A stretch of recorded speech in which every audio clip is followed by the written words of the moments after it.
تم ایمان والوں میں کب شامل کیے جاؤ گے؟ پہلے نمبر پر توبہ، دوسرے نمبر پر اپنی اصلاح۔ وہ یوں ہی سمجھ لیں زخم ہو گیا تھا، ہاتھ میں زخم ہو گیا تھا، پھوڑی ہو گئی تھی، پھٹ گیا، گئے ڈاکٹر کے پاس، کس کام کے لیے؟ علاج کے لیے۔ اب وہاں دو چیزیں ہیں، دو چیزیں، پہلے تو اس کو صاف کر کے وہ پٹی باندھے، پہلے تو صاف کر کے پٹی باندھے، اس کے بعد پھر دوائی بھی دے کہ جو کمزوری آئی ہے وہ دور ہو سکے۔ دونوں میں خالی ایک ہی کیا، خالی دوائی لے کر کے آیا، زخم کو نہ پوچھا نہ کچھ نہیں، تو زخم تو باقی رہا اور دوائی کھا رہے ہو۔ یا زخم کو تم نے سب پوچھ دیا لیکن دوائی کھائی نہیں، تو بھی چنگا ہونے میں، بھلا ہونے میں ٹائم لگتا ہے۔ اسی طرح سمجھ لیں کہ گناہوں سے توبہ کر لیا، پٹی باندھ لیا، اصلاح کرنے کے لیے نمازوں کی کثرت کرو، خیرات کی، یہ گولی کا کام کرے گی، تمہارے جسم کے اندر اصلاح پیدا ہو جائے گی۔ مثال کے طور پر اب دارالحرب ہے ہمارے ہاں، تو اسلامی نظام ہے نہیں، یہاں اگر جیسے بھیانک گناہ ہو جاتے ہیں تو کیا کرنا چاہیے اسے؟ جیسے زنا ہو گیا کسی سے، اسلامی ریاست ہوتی تو اسے تو سنسار کرنے کا حکم ہے نا۔ غیر شادی شدہ ہو تو 100 کوڑے مارے جائیں گے، شادی شدہ ہو تو سنسار کیا جائے گا، یہ اسلامی سزا ہے۔ یا چوری کیا ہے تو ہاتھ کاٹا جائے گا، یہ معاملات ہیں۔ لیکن آپ دارالحرب میں ہیں، یعنی یہاں اسلامی نظام نہیں، آپ سے ایسا گناہ سرزد ہوا تو اب کیا ہے؟ اس کے لیے اسلام نے یہ نظام رکھا ہے کہ تم سب سے پہلی چیز توبہ کرو، توبہ کرو، اس بھیانک گناہ سے توبہ کرو۔ دوسرے نمبر پر اللہ نے فرمایا وَأَصْلِحُوا، اور اپنی اصلاح کرو۔ اصلاح کس بات پر؟ پہلے سے زیادہ نمازوں میں آؤ، نفل کی کثرت کرنے لگ جاؤ، خیرات کرو، صدقہ دو، محفلوں میں بیٹھو، تسبیح ہاتھ میں لے لو، کیونکہ جو ڈیمیج کیا تم نے اپنی روح کو، اس کو اتنا بینڈیج تو لگانا ہی پڑے گا، اس کی اصلاح تو ضروری ہے۔ تو جس سے گناہ سرزد ہوئے وہ اگر توبہ کرنا چاہتا ہے تو دو چیزیں پہلے سمجھ لیں، ایک تو سچے دل سے توبہ کرنا، یعنی باز آنے کا ارادہ کر لینا، دوسری اس پر نیکیوں کی کثرت کرنا، تب جا کر کے وہ توبہ کا پھل تمہیں ملے گا۔ ہاں بعض جگہوں پر میں نے دیکھا ہے، دیہاتوں وغیرہ میں وہ لوگ کسی لڑکے اور لڑکی کے معاملے کو دیکھتے ہیں کہ یہ غیر شادی شدہ تھے اور چلے گئے اور ساتھ میں رات بتا کر کے آئے ہیں، تو ان کو پکڑ کر کے جماعت والے بٹھاتے ہیں۔ اسلامی سزا ہے نہیں، آپ دے نہیں سکتے۔ اور بعض دیہاتوں میں میں نے دیکھا ہے کہ جھاڑو لے کر کے اس کو مارتے ہیں، یا ٹاول کو لپیٹ کر کے اس کو مارتے ہیں۔ یہ مذاق کر رہے ہو اسلامی نظام کا؟ مذاق ہے اسلامی نظام کا؟ وہ تو حضرت ایوب علیہ السلام کی بیوی کے لیے اترا تھا قرآن پاک میں۔ حضرت ایوب علیہ السلام نے قسم کھا لی تھی اپنی بیوی کے بارے میں کہ وہ شیطان کے پاس گئی تھی، اگر میں صحیح ہو جاؤں تو تجھے 100 کوڑے ماروں گا۔ آپ صحیح ہو گئے، 100 کوڑے مارنے والے تھے، لیکن وہ بیوی بڑی نیک شعار تھی۔ اللہ نے حکم فرمایا جبرائیل امین کو، جاؤ ایک جھاڑو جس میں 100 کاڑیاں ہوں وہ ایوب کو دے دو اور کہو کہ ایک بار اس سے اپنی بیوی کو مارے، ان کی قسم پوری ہو جائے گی۔ یہ قرآن میں ہے۔ وہ ایوب علیہ السلام کی بیوی کے لیے یہ بات اتری تھی۔ تو میں نے کسی گاؤں کے متولی صاحب کے متعلق یہ سنا کہ وہ بھی 100 کاڑیوں کی جھاڑو لے کر کے اس لڑکے کو مارتے ہیں جو لڑکی کو بھگا لے جاتا ہے، اور کہتے ہیں 100 کوڑوں کے برابر ہو گیا۔ اور اگر 100 کوڑے مارو گے تو پھر اگلا دن آپ کے کوڑے پڑنے کا آ جائے گا، یہاں نہیں مار سکتے۔ یہاں صرف یہ ہے کہ سچی توبہ کی اسے تلقین کی جائے، رو رو کر کے تو توبہ کرے، اس کے بعد اپنی اصلاح کرے۔ اپنی اصلاح کیسے؟ نیکیوں کی کثرت کرے۔ پہلے نماز کم پڑھتا تھا تو اب زیادہ کر لیں، نفل نہیں تھے تو نوافل کی زیادہ تعداد کر، درود مبارکہ آیت کریمہ کا ورد زیادہ کرے۔ یوں ہی سمجھ لیں کہ بیماری کے بعد جب آدمی اٹھتا ہے تو اسے ٹونک لینی پڑتی ہے، اچھی غذا دینی پڑتی ہے تاکہ اس کی جو گری ہوئی صحت ہے وہ جلدی صحیح ہو جائے۔ گناہ کرنے کے بعد بندے کی روح اسی طرح بیمار ہوتی ہے، توبہ کے بعد اسے ٹونک دینے کے لیے نیکیوں کی کثرت ضروری ہے۔ وہ نوافل کی کثرت کرے۔ نمبر 3، وَاعْتَصَمُوا بِاللَّهِ، اللہ کی رسی مضبوطی سے تھام لے۔ یہ اللہ کی رسی ہے کیا؟ اس پر ہی بہت گھنٹوں تفسیر ہو جائے گی۔ یہ قرآن پاک میں گزر، وَاعْتَصَمُوا بِحَبْلِ اللَّهِ، چوتھے پارے میں یہ آیت گزر چکی ہے، اور یہاں اللہ نے فرمایا وَاعْتَصَمُوا بِاللَّهِ، اللہ کی رسی مضبوطی سے پکڑ لو۔ اللہ کی رسی کیا ہے؟ آسمان سے کوئی چیز لٹک رہی ہے کہ اس کو پکڑ کر کے جھولتا رہے گا، چھوڑے گا نہیں۔ اللہ کی رسی، مفسرین کے الگ الگ اقوال ہیں۔ قرآن پاک اللہ کی رسی ہے، اسے جو تھام لیا گویا کہ وہ اللہ کی رسی کو پکڑ لیا۔ رسول پاک صلی اللہ تعالیٰ علیہ وسلم کی ذات اللہ کی رسی ہے، حضور صلی اللہ علیہ وسلم کو جو تھام لیا، ان کی تعلیمات کو، وہ اللہ کی رسی کو پکڑ لیا ہے۔ اہل بیت اطہار جو رسول اللہ کی آل ہیں، ان کو کہا گیا ہے کہ وہ اللہ کی رسی ہیں، ان کو جو تھام لیا وہ اللہ کی رسی کو پکڑ لیا۔ اہل اللہ جو ہیں، اولیاء کاملین، یہ اللہ کی رسی ہیں، ان میں سے کسی کو اس نے تھام لیا وہ اللہ کی رسی کو پکڑ لیا۔ تو توبہ کرنے کے بعد اور 2 چیزیں ایکسٹرا ہو گئی، ایک اصلاح، دوسرے نمبر پر اللہ کی رسی کو پکڑنا ہے۔ یعنی قرآن لے لو، قرآن کو لے لینے کا مطلب یہ نہیں ہے کہ پکڑ کر کے زندگی بھر رہے، قرآن کی تعلیمات پر چلے، قرآن سے لگاؤ اور محبت بڑھا لے، اور اس کی تلاوت کثرت سے کرے، یہ اللہ کی رسی ہے۔ حضور پاک صلی اللہ علیہ وسلم سے محبت زیادہ کر لے، وہ اللہ کی رسی ہے۔ اور یہ ایک بات یاد رکھیں، میں آپ سے کہتا ہوں، یہاں میرے پاس ایک رسی ہے، ایک اس کا سرا، ایک کونا میرے پاس ہے، ایک باہر، اور آپ نے اس رسی کو پکڑ لیا، اور جب میں رسی کھینچوں تو سیدھے آپ کس کے پاس آئیں گے؟ میرے پاس آ جائیں گے، بلا تشبیہ و بلا تمثیل۔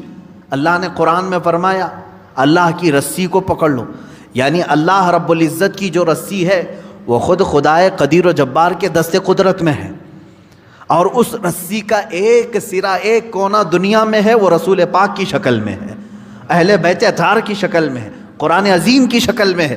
ان کو جس نے پکڑ لیا، جب رب تبارک و تعالیٰ سارے لوگوں کو کھینچے گا تو تم وہیں جاؤ گے جہاں یہ اس رسی کا دوسرا کنارہ ہوگا۔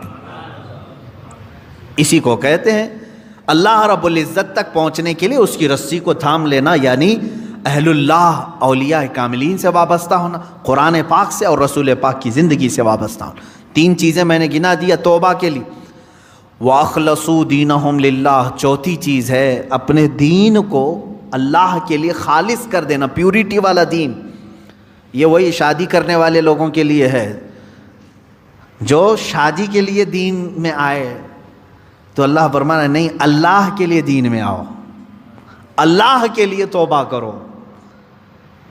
بعض لوگوں کو دیکھا گیا کہ بھائی بہت زیادہ آوارہ گردی کرتا تھا، میں تو بیٹی نہیں دوں گا اس کو، کہا 4 لوگوں کو لے آؤ، میں توبہ کرتا ہوں۔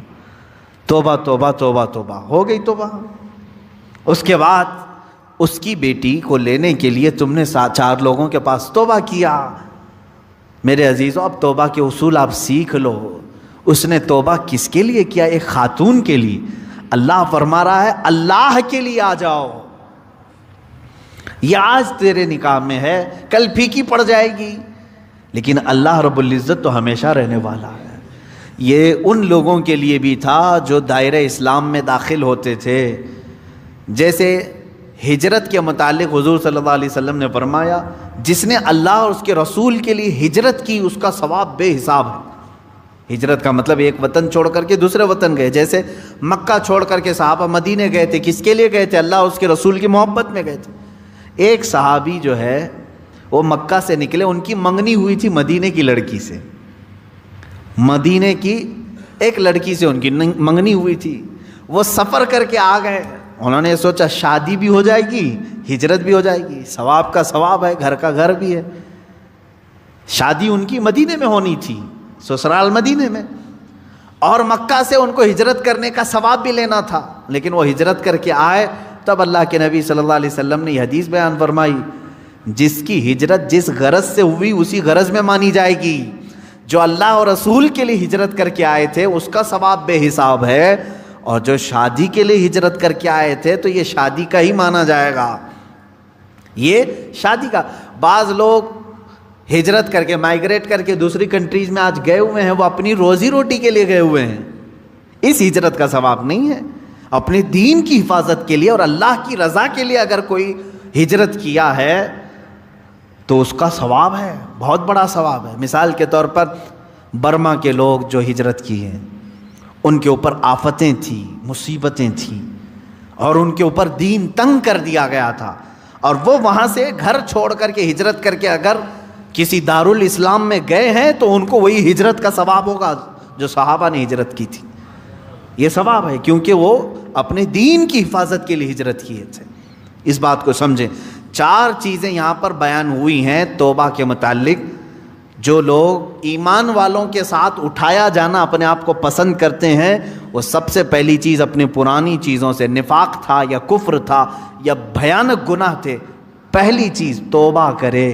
دوسری چیز اصلاح کرے، یعنی جو ڈیمیج ہوا تھا اس کو صحیح کرے۔ کیسے؟ نیکیوں سے، نمازوں سے، تسبیحات سے۔ نمبر 3، اللہ کی رسی کو پکڑ لے۔ یہ نہیں کہ خالی تو مسجد میں بیٹھ گیا اور یہ سوچا مجھے کسی کی ضرورت نہیں، کسی پیر فقیر کی ضرورت نہیں۔ بولتے ہیں نا بعض لوگ میرا دین کامل ہے، کسی پیر اس طرح کے جملے لوگ اپنے ماڈرنزم کو بتانا چاہتے ہیں کہ ہم اہل اللہ کے قریب نہیں جانا چاہتے، اللہ والوں کی ہمیں کوئی حاجت نہیں، جبکہ قرآن کہہ رہا ہے کونوا مع الصادقین، تم اللہ کے سچے بندوں کے ساتھ رہو۔ اگر تمہاری ضرورت نہیں تھی تو اللہ نہیں فرماتا کہ ان بندوں کے ساتھ رہو، یہ اللہ کی رسی ہے، ان کی صحبت میں اپنا وقت گزارو، ان کی تعلیمات میں اپنا وقت گزارو۔ نمبر 4 ہے اپنے دین کو خالص کر لینا، پیورٹی، یعنی توبہ کیا ہے تو کسی دنیاوی غرض سے نہیں بلکہ اللہ کو راضی کرنے کے لیے۔ بزنس کے لیے اگر کوئی داڑھی رکھ لیا، اپنا دھندا چمکانے کے لیے اگر کوئی ٹوپی پہن لیا تو نہ اس داڑھی کا اسے ثواب ہے، نہ اس ٹوپی کا اسے ثواب ہے، بلکہ وہ دھوکہ دڑی میں شامل ہے۔ ہاں، اللہ کو راضی کرنے کے لیے اور اپنے حبیب کو راضی کرنے کے لیے کیا ہے، اللہ اس کے کاروبار میں بھی برکت دے اور اس عمل کا بھی اسے ثواب عطا کرے۔ یہ 4 چیزیں ہیں۔ آگے اللہ تعالیٰ فرماتا ہے سوف یؤتی اللہ المؤمنین اجرا عظیما، ان قریب اللہ مسلمانوں کو بڑا ثواب دے گا، ایمان والوں کو بڑا ثواب دے۔ اب یہ اس پارے کی آخری آیت میں تلاوت کر رہا ہوں، 5ویں پارے کی، ما یفعل اللہ بعذابکم ان شکرتم وآمنتم۔ کتنی پیاری بات ہے، اللہ فرما رہا ہے اللہ تمہیں عذاب دے کر کیا کرے گا؟ رب تعالیٰ خود ہی پوچھ رہا ہے کیوں عذاب دے گا تم کو؟ زبردستی اللہ تمہیں عذاب دے کر کیا کرے گا اگر تم اس کا حق مانو اور ایمان لاؤ؟ تم اگر ایمان لاتے ہو اور شکر گزار بندے بنتے ہو، کیوں تمہیں عذاب دے گا؟ یہ دیکھیں کتنی بڑی بات ہے۔ یہی تو عیسیٰ علیہ السلام کی دعا بھی تھی۔ عیسیٰ علیہ السلام نے ایک دعا کی تھی، وہ 6 پارے کے آخر میں آتی ہے، 7ویں پارے کے سورہ مائدہ کے آخر میں آتی ہے، ان تعذبنی فانی عبدک وان تغفر لی فانک انت العزیز الحکیم۔ اے اللہ اگر تو عذاب دے گا مجھے تو میں تیرا ہی تو بندہ ہوں، تیرا ہی تو بندہ ہوں، اور اگر تو بخش دے گا تو تو بڑی عزت والا ہے، تیرے خزانے میں کوئی کمی نہیں ہونے والی ہے۔ اب دیکھیں یہاں چپکلش کس کی ہوتی ہے؟ تمہارے نوکر کو بلا کر کے میں نے مارا دل ٹھنڈا کرنے کے لیے کہ چلو سامنے والے کو ذلیل بھی کروں اور دل کو ٹھنڈا بھی کروں، دوسرے کے آدمی کو لا کر کے، یہی تو چل رہا ہے نا آج۔ اس پارٹی والا پکڑا گیا تو اس پارٹی والے اس کو مار دیں گے، دل ٹھنڈا کریں گے، سامنے والے کو ذلیل کریں گے، یہی تو چلتا ہے۔ میں اگر تمہارے نوکر کو لا کر کے ماروں تو ہو سکتا ہے یا میری غرض ہو کہ میں بدلے کی بھاونا اندر ہے، سامنے والے سے میری چپکلش تھی اسی لیے اس کے نوکر کو بلا کر کے میں نے مارا، لیکن رب ذوالجلال کے ساتھ تو ایسا معاملہ نہیں۔ وہ اگر کسی بھی بندے کو عذاب دے تو کسی دوسرے کا تو بندہ ہے نہیں، اسی کے بندے ہیں، کوئی دوسری جماعت کا بندہ نہیں ہے۔ یہی دعا کیا کرو اے مسلمانوں اللہ سے، اے اللہ تو اگر مجھے عذاب دے گا تو میں تیرا ہی تو بندہ ہوں، میں تیرا ہی بندہ ہوں۔ یہ میں نے اصول آپ کو سمجھایا. یہاں سے مجھے ایک بات یاد آتی ہے, صحابی کا عقیدہ دیکھیں. اللہ رب العزت کسی پر بھی عذاب نہیں دینا چاہتا, بلکہ وہ قیامت کے دن تو فرمایا اللہ کے حبیب صلی اللہ علیہ وسلم نے, چھوٹے چھوٹے بہانے دیکھے جاتے ہیں بخشنے کے, چھوٹے چھوٹے بہانے دیکھے جاتے ہیں. یہاں تک کہ فرمایا حدیث پاک میں ہے, ایک شخص کو فرشتے گھسیٹتے ہوئے لے جا رہے تھے, رب تعالیٰ نے فرمایا روک دو اس کو, اس کی کوئی نیکیاں نہیں ہیں. کہا کچھ بھی نہیں ہے مولا اس کے پاس, گناہ بھاری ہو گئے ہیں اس کے.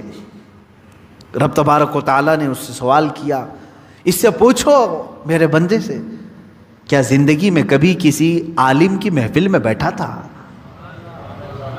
وہ کہتا ہے نہیں. پھر فرشتے گھسیٹتے ہوئے لے جاتے ہیں. اس بات پر بخشش کے لیے اللہ تعالیٰ فرما رہا ہے بیٹھا تھا, اس کے پاس وہ بھی نہیں تھا. پہلے پوچھا گیا کیا مسافہ کیا تھا؟ اس نے کہا نہیں, ایسا کبھی اتفاق ہی نہیں ہوا. محفل میں بیٹھا تھا؟ کہا نہیں. اس نے کہا ہاں, ایک مرتبہ ایسا ہوا تھا کہ میرے گاؤں ایک بڑے عالم دین آئے تھے, سارے لوگ ان کو دیکھ رہے تھے تو میں بھی دور سے دیکھ رہا تھا, اور دل میں نے ان کی عزت رکھی تھی. اللہ نے فرمایا وہ نائب رسول کا احترام کیا, اسے معاف کر دو. اللہ اکبر. یہ اللہ رب العزت کے بخشنے کے معاملات ہیں. وہ تو اسی لیے فارسی میں کہا گیا نا, رحمت حق بہانہ می جویت بہا نمی جویت. فارسی کا ایک قول ہے, اللہ کی رحمت تو بہانے ڈھونڈتی ہے, قیمت نہیں دیکھتی. اب بندہ اگر یہ سوچ کر کے بیٹھ جائے کہ نہیں وہ بہت ہی عذاب دے گا, بہت ہی عذاب دے گا, نہیں میرے عزیزو, اللہ تبارک و تعالیٰ کو رحیم و کریم بھی یقین رکھو. اور خود مولا فرما رہا ہے ما یفعل اللہ بعذابکم, تم کو عذاب دے کر اللہ کیا کرے گا؟ کیوں اللہ عذاب دے گا تم کو؟ کیا تم دوسرے کے بندے ہو کہ تمہیں عذاب دینے کے بعد بدلہ لیا جائے گا؟ نہیں, اللہ تعالیٰ, ہاں اس کے اصول تھے دنیا میں, سب کو اللہ نے بتایا تھا اس راستے پر چلو. تم بہک گئے تھے اس لیے تمہیں عذاب میں مبتلا کیا جا رہا ہے, ورنہ زبردستی کسی کو نہیں. اسی لیے وہ صحابی رسول کا عقیدہ مجھے یہی بتانا تھا. میں یہاں پر اپنی گفتگو کو سمیٹتا ہوں. حضور پاک صلی اللہ تعالیٰ علیہ وسلم کے پاس صحابی آئے, کہنے لگے یا رسول اللہ صلی اللہ علیہ وسلم, اللہ تعالیٰ اپنے بہت سارے کام فرشتوں کے توسل سے, فرشتوں کے اسباب سے کراتا ہے. بارش برسانے والا فرشتہ میکائیل علیہ السلام, روزی پہنچانے والے فرشتے ہیں. بچے کی ولادت سے پہلے ماں کے پیٹ میں آ کر اس کا ناک نقشہ شکل پوری دینے والے دوسرے فرشتے ہیں. قبر میں سوالات کرنے کا کام کون کر رہا ہے؟ فرشتے. تمہارا درود حضور صلی اللہ علیہ وسلم تک پہنچانے والے فرشتے ہیں. بارش برسانے والے, ہوا چلانے والے فرشتے ہیں. اللہ تبارک و تعالیٰ اپنے کائنات کے سارے کاموں کو فرشتوں کے لیے مقرر کیا ہے, کاموں پر فرشتوں کو مقرر کیا ہے, سارے کام فرشتے کر رہے ہیں. اس صحابی نے حضور سے کیسا سوال کیا؟ پوچھتے ہیں یا رسول اللہ صلی اللہ علیہ وسلم, قیامت کے دن جب ہم سب کا حساب کتاب ہو رہا ہوگا تو کون سا فرشتہ حساب لینے کے لیے اللہ بٹھائے گا؟ جبرائیل کو اللہ نے نبیوں تک پیغام پہنچانے کے لیے مقرر کیا, اسرافیل کو سور پھونکنے کے لیے قیامت کے پہلے, اور پھر میکائیل کو آسمان سے بارش برسانے کے لیے, اسرائیل کو روح نکالنے کے لیے, علیہم الصلاۃ والتسلیم اجمعین. صحابی نے پوچھا قیامت کے دن ہمارا حساب لینے کے لیے کون سے فرشتے کو رکھے گا اللہ تعالیٰ؟ اب دیکھیں میرے آقا صلی اللہ علیہ وسلم نے فرمایا اے میرے صحابی, کوئی فرشتہ نہیں, ڈائریکٹ اللہ ہی حساب لے گا, اللہ تعالیٰ ہی خود حساب لے گا. تو وہ صحابی جھومنے لگ گئے اور رقص کرنے لگے, واہ میرے رب کی شان, واہ. تو کہا کیوں اتنی خوشی کس بات کی ہے؟ کہا اگر یہ فرشتوں کو ڈیوٹی دی جاتی تو پھر وہ ایک پائی بھی ادھر کی ادھر نہیں کرتے, وہ تو اپنے کام میں پورے ہوتے ہیں. ہم نے تو اسرائیل کو زندگی بھر دیکھا ہے, ایک منٹ آگے پیچھے نہیں چھوڑتا, روح نکالنا ہی نکالنا ہے. لیکن جب میرے آقا آپ نے فرمایا کہ اللہ خود حساب لے گا تو مجھے معلوم ہے کہ وہ اللہ رحمان بھی ہے, رحیم بھی ہے, ستار بھی ہے, غفار بھی ہے. جب وہ اپنے بندوں کے حساب لینے پر آئے گا تو کسی کا چھپا دے گا, کسی کو بے حساب معاف کرے گا, کسی کو یوں ہی جنت میں بھیج دے گا. جب آپ نے فرما دیا تو میرا یقین بڑھ گیا کہ میرے بھی بخشش کی امید مجھے لگ گئی. قیامت کے دن میرے بھی بخشش کی مجھے امید لگ گئی. یہ امید صحابہ کی جو تھی وہی رکھو اپنے رب سے. ہم جیسوں کی بھی بخشش ہو جائے گی. اللہ اگر حساب لے, اللہ تعالیٰ اگر حساب لے, ہم سب کی بخشش ہو. ہاں فرشتوں کو رکھے گا تو وہ ڈیوٹی پوری کریں گے, وہ ڈیوٹی پوری کریں گے. یہی اللہ تعالیٰ فرماتا ہے اللہ تمہیں عذاب دے کر کیا کرے گا اگر تم دو چیزیں کرو. کیا؟ ایک ایمان لاؤ, ایمان پر قائم رہو, اور دوسرے شکر بجا لاتے رہو. اللہ تعالیٰ تمہیں کیوں عذاب دے گا؟ وَكَانَ اللَّهُ شَاكِرًا عَلِيمًا, اور اللہ صلہ دینے والا, جاننے والا ہے, بدلہ جزا دینے والا ہے. یہاں شکر کا لفظ آیا ہے. جو بندہ شکر نہیں کرتا وہی سب سے زیادہ عذاب میں گرفتار ہوتا ہے. دیکھیں حضور صلی اللہ علیہ وسلم نے فرمایا قیامت کے دن معراج کے سفر میں نے جہنم میں سب سے زیادہ عورتوں کو دیکھا. صحابیات کے پاس حضور فرما رہے ہیں کیوں؟ حضور سے پوچھا کیوں عورتیں زیادہ تھیں؟ حضور فرماتے ہن یکفرن العشیر, اس لیے کہ وہ اپنے مردوں کی ناشکری بہت کرتی تھیں. ناشکری ایک ایسی چیز ہے جو دوزخ میں لے جاتی ہے, عذاب میں گرفتار کرتی ہے. یہ چیزیں بندوں کے اندر بہت آتی ہیں. اگر تم ایمان والے ہو اور شکر گزار ہو ٹینشن مت لو, اللہ عذاب نہیں دے گا, اللہ عذاب نہیں دے گا. ایمان پر قائم ہے اور شکر کر رہے ہو. شکر یہ ہے کہ ہر بات پر تم الحمدللہ کہو. بیماری کے بستر پر ہو, بیماری کے بستر پر ہو, کوئی پوچھے کیسے ہوگا الحمدللہ. ہاں کوئی سوال کرے گا کیا یہاں پر بھی شکر کرنا, حالانکہ میں بیمار ہوں, بولوں تو کیا فرق ہے؟ میرے عزیز ہاں یہاں کس بات کا شکر کرے گا تو جانتا ہے؟ تجھے جو بیماری دیا اللہ نے وہ تیرے گناہوں کے برابر کی نہیں دیا. اس بات کا شکر کر. اگر تیرے گناہوں کے برابر کی بیماری دے دیتا تو ابھی بستر پر پتہ نہیں کیڑے مکوڑوں کی غذا بن چکا ہوتا. ظاہر سی بات ہے ہمارے گناہ بہت بلند ہیں اور بیماری جو آتی ہے وہ ہلکی ہوتی ہے. اس بات کا بھی بندے کو شکر بجا لانا چاہیے. الحمدللہ اے اللہ میرے جتنے برے اعمال ہیں اس کے اعتبار سے اگر تو سزا دینے پر آئے تو ایک دن بھی میرے سکون کی سانس لینا میرے لیے دشوار ہوگا. اتنی بیماری دیا تو نے, یہ بھی تیرا شکر ہے, یہ بھی تیرا شکر ہے. بلکہ ایک دانت بھی جھڑ جائے تو بزرگان دین شکر کرتے تھے, شکر کرتے تھے. کس بات پر؟ ارے دانت جھڑ جائے تو شکر. ایک بزرگ نے فرمایا ہاں اس لیے کہ جتنی دیر میں نے اللہ کی تسبیح نہیں بیان کی غافل رہا, وہ مولا چاہتا تو میرے پورے دانت توڑ دیتا, چاہتا تو پوری زبان خراب کر دیتا, پھر بھی ایک ہی ٹوٹا ہے اس پر بھی میں شکر کر رہا ہوں. یہ شکر کی زندگی ہے. آج چھوٹی چھوٹی سی چیزوں پر واویلا, سب کچھ ہے تمہارے پاس, صحت بھی ہے, تندرستی بھی ہے, سب کچھ. شکایت کم کرو, شکر زیادہ کرو. کیا آپ نے اپنی زندگی میں ہی جھانک کر کے نہیں دیکھا؟ کیا ہمارے پاس بیماری آئی تو ہم سب کو بتائے؟ صحت مندی سب کے سامنے کیوں نہیں بتاتے؟ جب مال اچھا آ رہا تھا, برکت خوب تھی, تو کسی کو نہیں بتایا, سب کو چھپا چھپا کر کے رکھا. کتنا پیسہ آ رہا ہے کسی کو نہیں بتایا. جہاں خسارہ ہوا سب کو بولنے لگے بہت مندی ہو گئی, بہت دھندا خراب ہو گیا. تو یہ تو ناانصافی ہے نا. تو گویا کہ تم اپنے مولا کی شکایت بندوں سے خوب کر رہے ہو اور اس کی دی ہوئی نعمتیں کبھی بندوں کے سامنے نہیں بیان کر رہے. ہونا تو یہ چاہیے کہ اللہ نے فرمایا تم پر میں نے جو نعمتیں اتاری ہیں اس کا اظہار کرو. اگر تمہارے پاس مال ہے, اچھے کپڑے پہننا یہ اللہ کی نعمتوں کا اظہار ہے کہ اللہ تعالیٰ نے مجھے لاوارث نہیں رکھا, مجھے کھلا رہا ہے, پلا رہا ہے. تمہارے پاس اگر مال اللہ نے دیا ہے, اچھے کھانے کھائے اور دوسروں کو بھی دیا, اچھے کپڑے پہنے اور دوسروں کو بھی پہنایا, یہ فرماتے ہیں وہ شکر گزار بندہ ہے. حضور پاک صلی اللہ علیہ وسلم نے پسند فرمایا کہ تم اپنے اوپر اپنے رب کی نعمتوں کا اظہار کرو, اللہ کے سامنے اظہار کرو کہ مولا یہ سب تیرا دیا ہوا ہے, جو میں پہن کے آیا ہوں یہ تیرا ہے. ہاں ناشکری کرنے والے بندوں میں عورتیں زیادہ ہیں اور مرد بھی ہیں جو سب کے سب دوزخ میں جا رہے ہیں.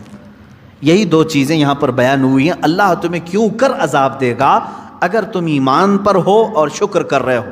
اللہ تعالیٰ زبردستی کسی پر عذاب نہیں نازل کرتا۔ اب قرآن کی وہی آیت ہے، اللہ تعالیٰ فرماتا ہے وَمَا رَبُّكَ بِظَلَّامٍ لِّلْعَبِيدِ، اللہ اپنے کسی بندے پر رائی کے دانے کے برابر بھی ظلم نہیں کرتا، وہ تو معاف پر معاف کرتا ہے، ظلم نہیں کرتا۔ ہاں اگر سزا دے گا تو وہ بھی انصاف کے برابر دے گا، سزا دے گا تو انصاف کے برابر دے گا۔ اسی لیے بزرگوں نے ہمیں تلقین کی ہے۔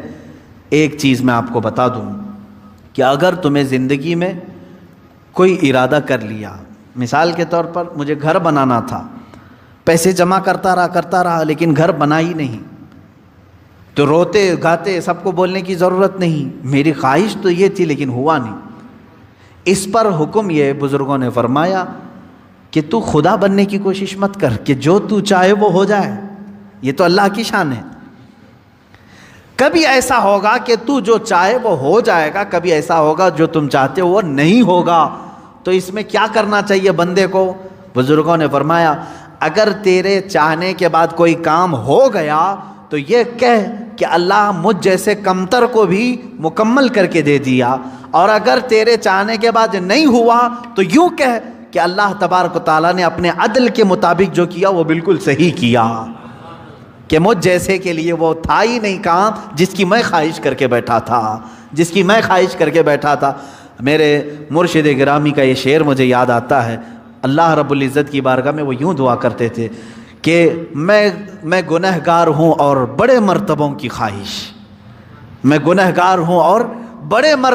خواہش، تو کریم ہے خدایا تیری بندہ پروری ہے۔ یعنی میں چاہتا تو کہ بڑے مقامات مل جائیں لیکن حیثیت نہیں ہے، خواہش تو کر رہا ہوں، مل گئے تو تیرا انعام ہے، نہیں ملے تو یہ تو میری خود کی کوتاہی ہے، ویسے تو مجھے ملنا ہی نہیں چاہیے لیکن مل گئے تو تیرا انعام ہے۔ اللہ رب العزت ہم سب کو قرآن عظیم کی تفسیر اور اس کے معانی پر عمل کی توفیق عطا فرمائے۔